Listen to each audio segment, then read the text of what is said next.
The thing I like about Harry Godfrey is he's had that experience at fullback, so he's seen what's in front of him. Now he's applying that knowledge to that very demanding role of wearing the number 10 jersey. Dude, the chip and chase was brilliant. Your physical contact is enormous. Well, he is back to being the Quinn Tupaea that he was before that horrific injury. That number 6 jersey, there's been so much talk about it probably since Jerome Kaino. Yes, we've had 16 or 17 playing the number 6 jersey for the All Blacks since him. DSPN, the Devlin Sports Podcast Network. Super Rugby round 3, and again, to quote Maximus Tony from The Gladiator, are you not entertained? How can you not be entertained after that? We've had 3 absolutely cracking rounds. Maybe it was a bit messy on the weekend. Maybe that it wasn't, I don't know if the quality was as high as maybe the first 2 rounds, but certainly in terms of the closeness of the games, the closeness of the contests, and there was some absolutely spectacular skill in all of those games, and we'll go through them game by game. But Justin Marshall mentioned it last week about, I was talking about defence and about, the speed of the game, all of that kind of stuff. You've got some theories on this too. Well, first of all, I think you've got to give a lot of credit, Martin, to the referees, because there was this edict at the start of the year that we are going to speed the game up or continue on this path of speeding the game up. We're going to, cut down on the length of the breaks. We're going to get to the set piece quicker. We're going to restart quicker, the shots at goal, everything like that. The referees are doing a great job in pushing that along. They don't get a lot of credit, so I'll start Good on you. No, fair call, on a mate. Monday morning by giving the refs a bit of a thumbs up. But the players have to buy into that as well. And I think that is probably one of the keys to Super Rugby, is that you do tend to get that buy-in, that everyone, okay, we're going to do this, righto, let's make it work. So you need everyone playing off the same sheet, and that's what's happening. Ball and play, some of the numbers are just phenomenal. We've seen 2 or 3 games where ball and play is over 40 minutes. Now, you think, well, it's an 80-minute game. Of course the ball should be in play, but that's not the reality of it. And if you go back 10 or so years, you're probably low 30s, particularly in international rugby. That's a significant increase. Yeah, it's 7 or 8 minutes, isn't it? Yeah, it is. And it's been gradually improving. But what we're seeing now is the norm is more like 36, 37. But when I think it was the Reds Force game at the weekend, 42 minutes. Wow. Number 1, thumbs up, Nick Berry, because he really did keep things moving. But then, of course, you get, and I know Justin talked about it last week, this fatigue effect. Ball and play, fewer breaks. Yep. Defences, I don't think it's poor defence, it's just weary defence, Yes, tired defence, okay. harder to stay connected, get yourself back into position, all that sort of, when the game is being played at that sort of a clip or that sort of a tempo. And so, look, I think it's good because, after all, Super Rugby is there to entertain people. Yeah, that's the whole point of it. Let's make that point loud and clear. I mean, Test Rugby is something completely different. This product is meant to be entertaining. It's competing against other entertainment, be it the NRL, the AFL, the A-League, going to the movies, whatever it is, a concert or a gig, running around the bay, whatever it is, it's entertainment. You see, you're actually, asking people to spend their precious dollar after they've been working all week. Are you going to sit down and watch a game and enjoy the game? And I defy anyone that says they haven't. If you haven't enjoyed Super Rugby over 3 rounds, then maybe it's not for you, and that's okay. Yeah, I mean, Test Rugby, as you say, it is more important than life and death. Yes. This, not quite so. It's just on the other side of it. Of course, it's important, and you want your team to win. But the whole idea of Super Rugby, when it first came into being in 1996, 30 years ago, was that it was supposed to be a bold new product, if to use the word. It's not a word I like, but we're seeing it, and that's created a nice positive buzz about it. But it's still early days. It is. It's only 3 rounds. And as you say, there were things, maybe a little bit clunky in places at the weekend. Well, let's look at that Chiefs Brumbies game, because I thought that look, and I started the program by saying this. Look, the Chiefs to me kept the Brumbies in the game. There's some really dumb mistakes. There's some, but at the same time, They won with a bonus point. They've had 3 wins with bonus points in each of those games. And how can you criticise that team? But they will look at that and go, man, there's a lot of stuff in that game that we won't be happy with. Yeah, look, people tend to write off the Australian teams a little bit in games like this. But the fact is, that's what the Brumbies will do to you. They've always done that. They will mess your game up a bit. Yeah. And look, it happened to a degree. Were the Chiefs as sharp through the 80 as they'd been the previous 2 weeks? Probably not. They had a couple of disruptions there. but they still came away with the win. Yeah. And when you're playing the Brumbies, I think really that's all that matters. And if you can get a bonus, well, that's a nice little cherry on top. Obviously, a couple of concerns have come out of that game. Damian McKenzie, I think they'll be sweating on him because he has been electrifying. And you look at his numbers, he is the standout attacking player all round in Super Rugby. And they got a massive game this coming weekend. Yeah. They go to Lautoka, so that's a tough place to go. And you could see his knee snap back. I mean, when they call it a hyperextension, it doesn't sort of tell you what actually happened. It goes back the other way. You just look at it and you think knees are not supposed to bend that way. So let's just hope for the best. As Clayton McMillan said afterwards, look, he's such a tough rooster. Little warrior, eh? Yep. Yeah. He's incredible. He's sort of the mighty atom, really. I think we used to call him. Oh, he's been playing so well. It's been great. Yeah. And, maybe, one or two, Josh Lord going off, that's a bit of a worry because it was so good to see him back fit and healthy after injury-plagued career so far. But that just comes with the turf. The good news for them is it looks as though Sean Stevenson could even be available for the game this weekend. Okay. Now, whether Clayton McMillan's prepared to say, all right, just go from gate 13 to gate 23 at the international airport. We'll see you down at the park. Yeah. You're off to Fiji, son. I don't know, but his return is timely. I think he could come off the bench for them easy, couldn't he? But if they are going to lose McKenzie for a wee while, and let's hope not. No, Firstly, Josh Jacobs doing a nice job running the cutter at 10. Really like... his goal kicking was the difference against the Brumbies, wasn't it? I know that last try kind of maybe inflated the score a little, but he just kept them ahead, kept nudging them ahead. I think he's playing bloody well. He is, and that's been one of the encouraging things about it so far. A couple of young number 10s. Yeah, Godfrey as well, and mate. Harry Godfrey. He's quickly becoming He's on the tour favourite. at the end of the year, Tony. I'm absolutely convinced because, we might as well start that now. Justin mentioned Tawatawa Nawai last week. We've all been delighted at Quinn Tupaea's return for a start because that guy was so cruelly robbed of a couple of years. But his form, I know again he'll be thinking I made some mistakes. Dude, the chip and chase was brilliant. Your physical contact is enormous. Well, he is back to being the Quinn Tupaea that he was before that horrific injury. He always had little areas of his game that probably needed a bit of improving. There was always a bit of talk about some of the aspects of his defence, not all of them. But the penetration, that he's like a missile straight into the middle of the opposition defence. He gets their gain line stats. But by the way, two things about the Chiefs. Their gain line stats are very good, but their defensive stats, stopping the opposition, advancing the ball beyond the gain line, and their tackle success rate, both outstanding. So don't play down that side of the Chiefs' game. Yeah. That's really important part of their success.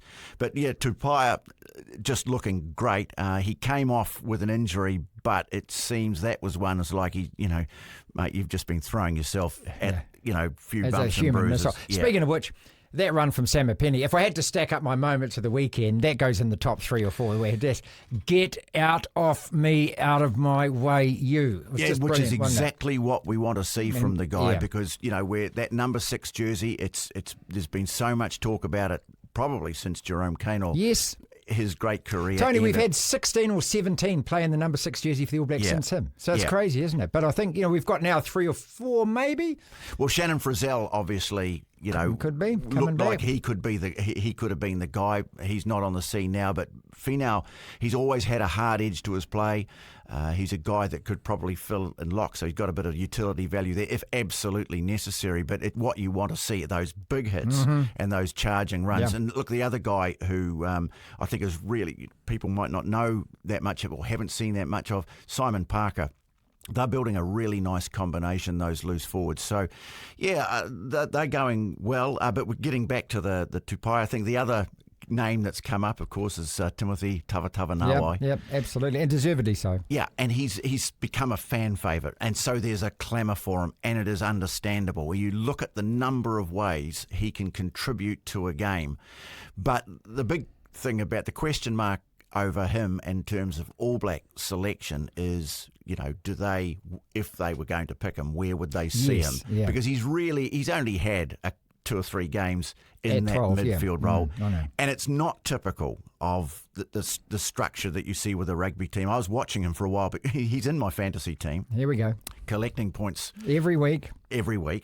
And so I was just watching him for a while, and there's a ruck, and he's hovering around the ruck. because he's looking to get in and make a steal. And win the ball. And I suspect he's been given the licence to do that. Right, okay. I can't imagine you're in a Jamie Joseph team and you do that off your own bat. I think, but he's bloody good at it. Oh, of course he is. And so they're playing to his strengths. It's almost like an extra loose forward, isn't it? So, and as long as you've got someone covering your backside, locating, where he would normally be in a set back line defence, then it's okay. Whether that fits into the higher demands of international rugby, I think that's the question. Well, let's just write him down and give him a tick anyway. The other one let's just keep talking about him because he's great to talk about. And he's great to watch every weekend. And, being a Markle player as well, right from the word go, he is just a phenomenal force on a rugby field.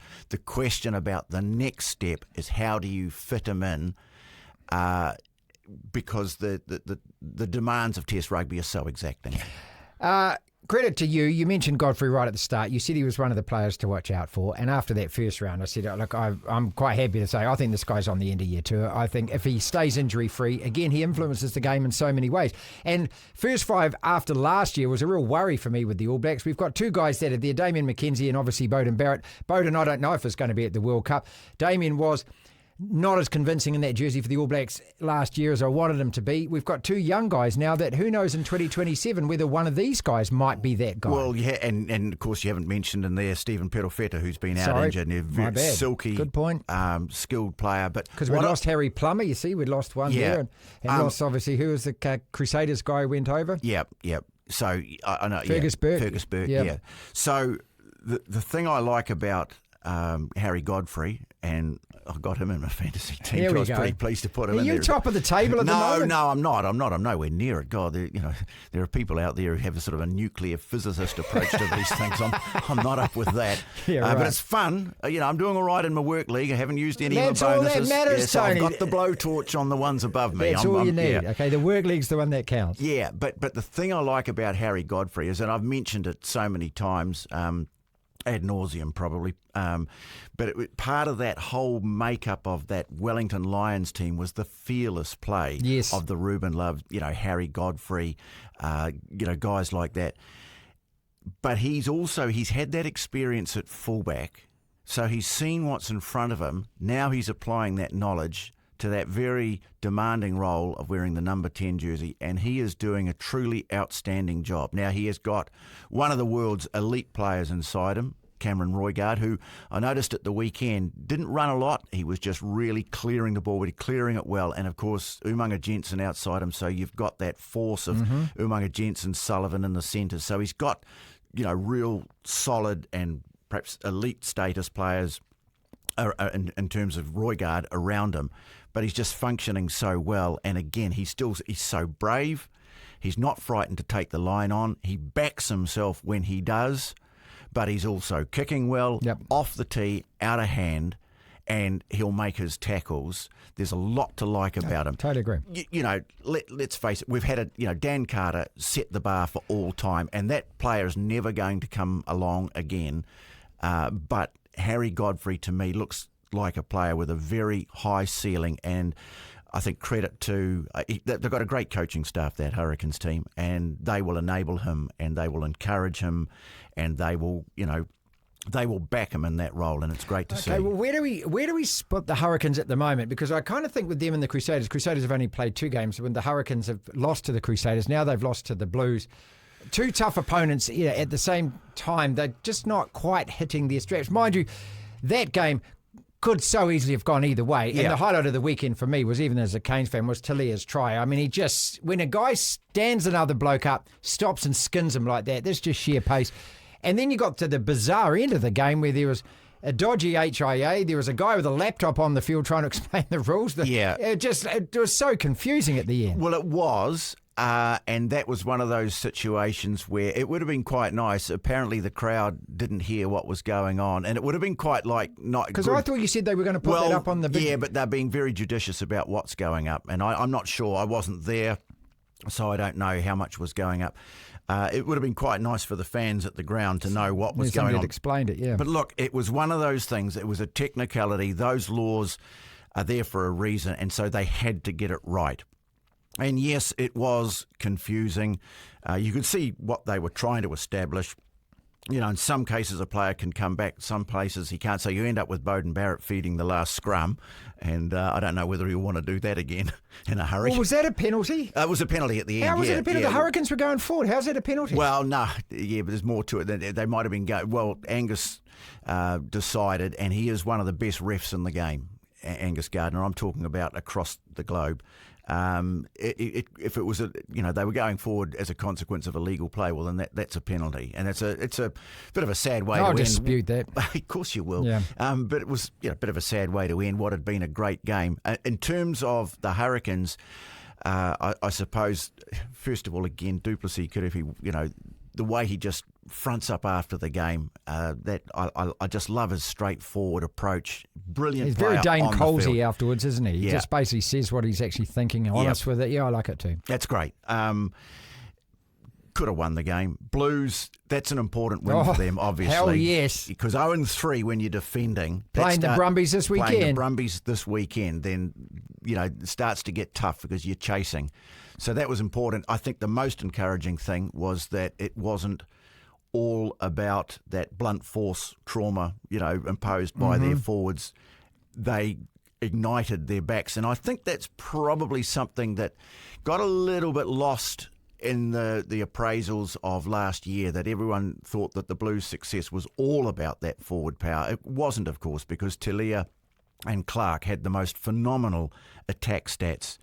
They brought them into the game. Tupaea looks like he too is back in top form. Wow, that was just a stunning try, wasn't it? And that is great to see.